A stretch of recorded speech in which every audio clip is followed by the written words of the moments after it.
Thank you for joining me. I'm Gord Long. A reminder before we begin, do not trade from any of these slides. They're commentary for educational and discussion purposes only.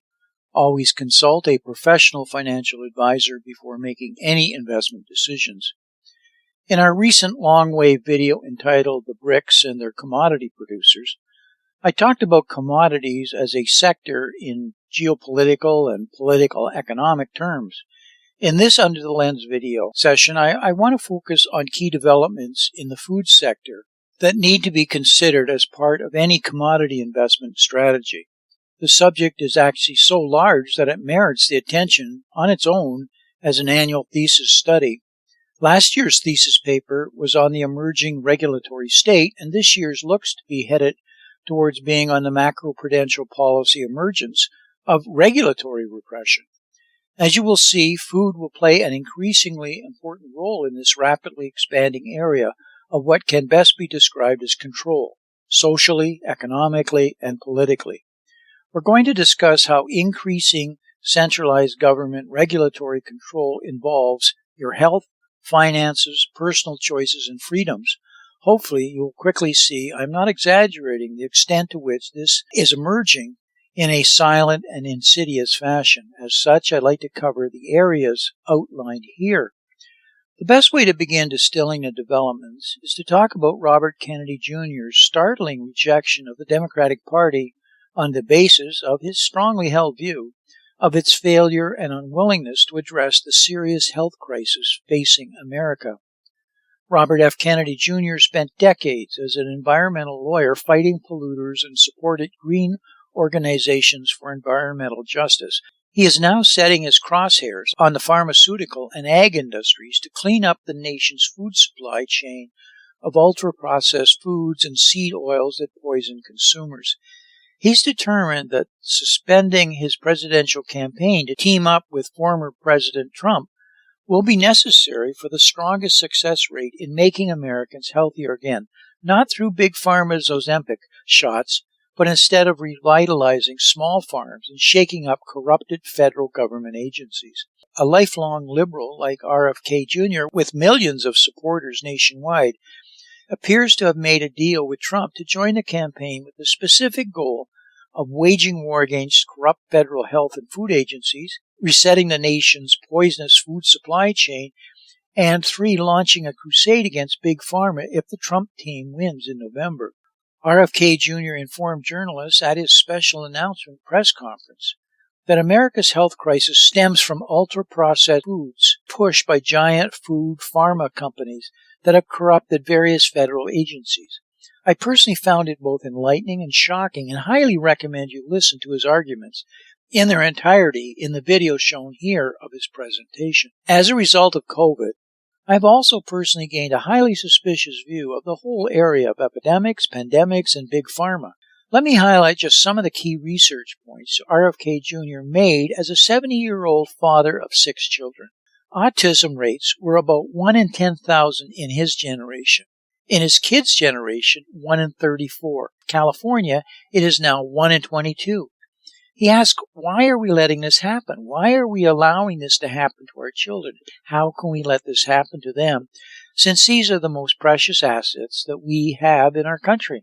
Liver disease. About 18% of American teens now have fatty liver disease. That's like 1 out of every 5. The disease, when he was a kid, only affected late-stage alcoholics who were elderly. Cancer. Rates are skyrocketing in the young and the old young. Adult cancers are up 70 to 79%. 1 in 4 American women is on an antidepressant medication of some sort.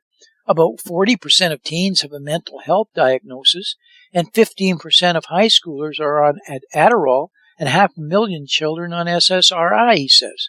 So what's causing the suffering? He distills it down to 2 culprits. First, and the worst, is ultra-processed foods. About 70% of American children's diet is ultra-processed. That means industrial manufacturing. These foods consist primarily of processed sugar, ultra-processed grains, and seed oils. Scientists who, for many of them, formerly worked for the cigarette industry, which purchased all the big food companies in the 1970s and 80s, deployed thousands of scientists to figure out new chemicals to make the food more addictive. These ingredients didn't exist 100 years ago. Humans aren't biologically adapted to eat them, and hundreds of these chemicals are now banned in Europe but ubiquitous in American processed foods. The second culprit is toxic chemicals in our food, medicine, and environment. Pesticides, food additive pharmaceutical drugs, and toxic waste permeate every cell of our bodies. The assault on our children's cells and hormones is unrelenting. To name just one problem he cites is that many of these chemicals increase estrogen.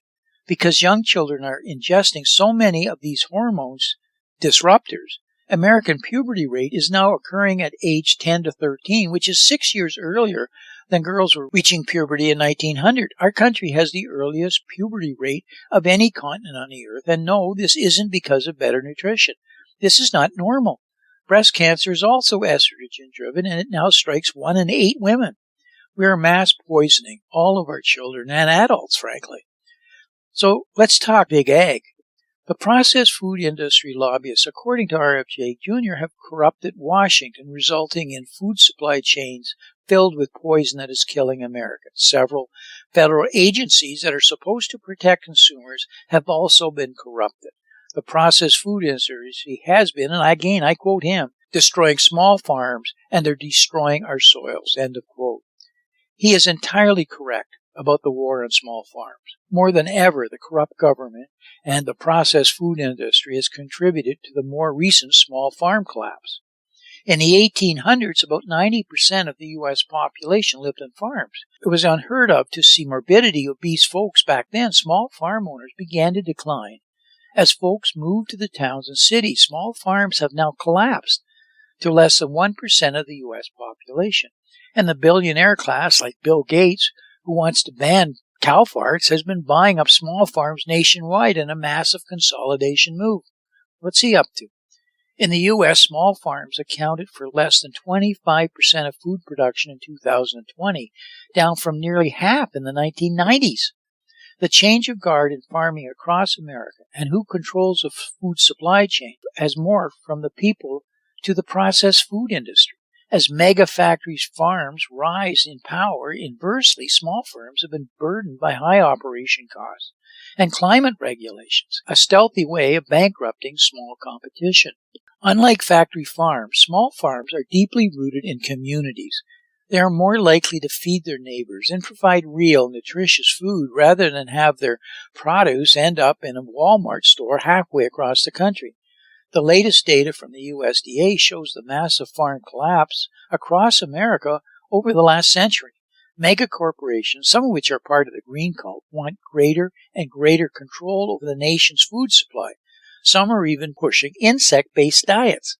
The big takeaway from RFJ Jr.'s support of Trump is that he believes the correct path to restoring American health is not Ozempic shots by revitalizing the nation's local food supply chains, by making small farms great again. He wants to reset the food supply chain and purge it of all ultra-processed foods and seed oils that are killing consumers. He also proposed shaking up federal agencies in health and food that have close ties with the ultra-processed food companies. So, are we about to believe RFK Jr.? Or is he just talking like some conspiracy nutjob? Tracy Thurman, an advocate for regenerative farming, food sovereignty, decentralized food systems, and medical freedom, who works, by the way, with a law firm's public interest division to safeguard the right to purchase food directly from farmers without government interference, suggests that we look at the Pennsylvania Amish as a control group for verification. The Amish and other plain sect churches, by opting out of a host of our modern social ills, has actually avoided many of the negative outcomes impacting the rest of America, particularly our children. She has found that much also applies to older order Mennonites and other plain sect communities as well. Because the Amish have rejected modern life, they have unwittingly become a control group for many of the social ills that began to plague the rest of us over the past few decades, particularly the trends associated with big tech, big education, dissolution of the family, big farm, and corporatized medicines. The Amish use of prescription drugs is the exception rather than the rule, and few children take one at all. Most Amish are suspicious of modern medicine because they reject the idea of insurance and pay cash for all services. They're not bound into a system where care is limited to modalities and insurance carrier approved. Herbal remedies, midwives, chiropractors, and functional medicine practitioners come first, with hospitals reserved for emergency scenarios. The Amish have avoided every one of the statistics shown here. We have witnessed a dramatic shift over the last 30 years with the emergence of big ag, big pharma, big tech, dominant mainstream media empires, and the list goes on. All of these have immense power over the public and, as a consequence, over politicians, needing finance and support to maintain their tentative and elected positions. It has been years since we've had a major monopoly breakup, as we saw in the 1980s, like Bell Telephone, into regional publicly traded operating companies. These corporations have become both too large to be allowed to fail and too large, frankly, to break up. As a consequence, they are increasingly operating with immense power and control.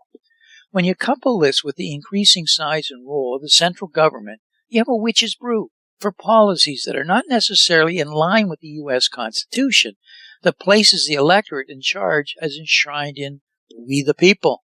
In July, we outlined in an Under the Lens video the growth in costs of government regulations that not only are impacting productivity and products, but additionally increasing control of our choices and personal freedoms. The important driver of this is that the fact U.S. debt and growth is growing faster than economic growth as measured by GDP. In fact, it must occur if the economy is not to implode. The statistics bear this out, as I've pointed out on numerous times, and is shown here.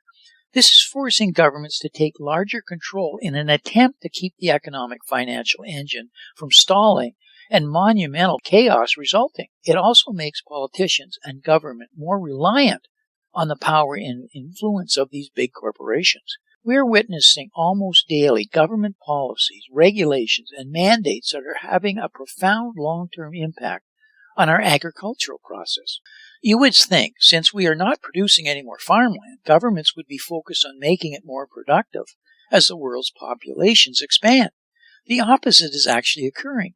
Here are only a few examples that are occurring almost daily. In the Netherlands, we see livestock reductions. The government is requiring a 30% reduction in livestock. Nitrogen cuts. Governments mandating cuts in nitrogen of up to 95%. Nitrogen that is released from cow manure and, if used properly, is an earth-friendly fertilizer. Denmark, Belgium, Germany are considering similar nitrogen reduction policies. We're seeing seizure and closure of farms. The government has also plans to seize in Netherlands and shut down up to 3,000 farms to meet climate objectives. Protests by Dutch farmers have been met with force, including the police firing live ammunition rounds at protesters. Both the UK and US have already put schemes into place to pay farmers not to farm. In huge areas of the Midwest, large corporations are seizing prime farmland by eminent domain to install solar farms. Installations that could instead be built in sunny and arid deserts where they would not disrupt the food supply. In Canada, we read about fertilizer. The goal is fertilizer reduction by 30%, the reduction in manure use on organic farms, the only viable alternative to chemical fertilizer. Farmers are ringing the alarm bells that this policy will devastate the food supply. Milk. Even though milk prices are hitting record levels, Canadian officials still force farmers to dump their milk if they produce more than an arbitrary quota. Dairy owners are banned from giving the milk away to neighbors or homeless shelters. In Ontario, farmers cannot sell their milk directly to consumers at all, but must sell it to a single government-approved body, which then decides how it's distributed. In Ireland, we read about carbon emissions. The agricultural sector has been ordered to cut carbon emissions by 25% in the next 7 years. This requirement will drive many farmers into bankruptcy and will force the culling of hundreds of thousands of cows. So why is this happening? Why is our food supply being disrupted, seemingly on purpose? And who is behind this global assault on our farmers? I list here only a few corporations you need to pay particular attention to, having major influence in the area of big ag. These are companies that Tracy Thurman, who I mentioned earlier, has researched closely with significant concerns regarding strategy, direction, and motivation. I don't have time to expand here, but it's always the same rule regarding effective research. Follow the money. What you will quickly see are classic examples of Hegelian dialectic, the problem-reaction-solution strategy, whereby a problem is created or used to stimulate public demand for its solution. The solution always involves pre-planned actions or legislation that never would have passed public approval before it was created. The quote Rahm Emanuel, President Obama's chief of staff, rings true. Never let a serious crisis go to waste. By that I mean it's an opportunity to do the things you could not do before. End of his quote. As Bertrand Russell predicted, diet, health, and population growth will not be left to individuals, but will be such as the best biochemist recommends. Food freedom and medical freedom must be viewed as two sides of the same coin. If we don't protect both, we'll lose everything. Diet, injections, and injunctions are an integrated plan. The term One Health was coined after the first SARS outbreak in the early 2000s to reflect the danger of new diseases emerging from human-animal contact. It refers to the idea of public health being not just about health, but also about planetary and animal health. It is framed in language designed to sound appealing and holistic. Embedded within it, though, is the assumption that because planetary health is at stake, there must be a global governing body with control over all planets, animals, and human beings to guard against this one health and to sustainably balance the health of people, animals, and ecosystems, with equity being prioritizing animals, the environment, and your personal health. The One Health concept has incredibly dangerous ramifications, which should be apparent when you consider who is pushing it. The WHO, the World Bank, Bill Gates, the Rockefeller Foundation, the NHA, the CDC, the USDA, FDA, and every other COVID-vested spokesperson. I remember only too clearly this quote from Henry Kissinger, the very powerful Secretary of State during the tumultuous geopolitical years of the Nixon administration, and I quote, "Who controls the food supply controls the people. Who controls the energy can control whole continents. Who controls money can control the world." For the last 3 years, we have been inundated regarding the ending of fossil fuel, coal, and natural gas usage in the name of fighting climate change. The inevitability will be energy shortages and rising prices. Solar and wind are important new elements, but the problem is so massive that it is likely to be forced into a major shift towards nuclear. We have just discussed developments that can only lead to the same thing in food, but for different reasons. Shortages mean inflation. Inflation is actually the name of the game when the government debt grows, since inflation is the only trick that allows the government to pay today's new debt buildup back in less valuable money in the future. Only recently was the debt from World War I finally paid off. At the time, it was considered so massive it might never be able to be paid back. When that final payment date came recently, it was considered so small and so insignificant as to only make the back pages of newspapers and not even considered by mainstream media. We have heard talk increasingly about potential price controls and tariffs.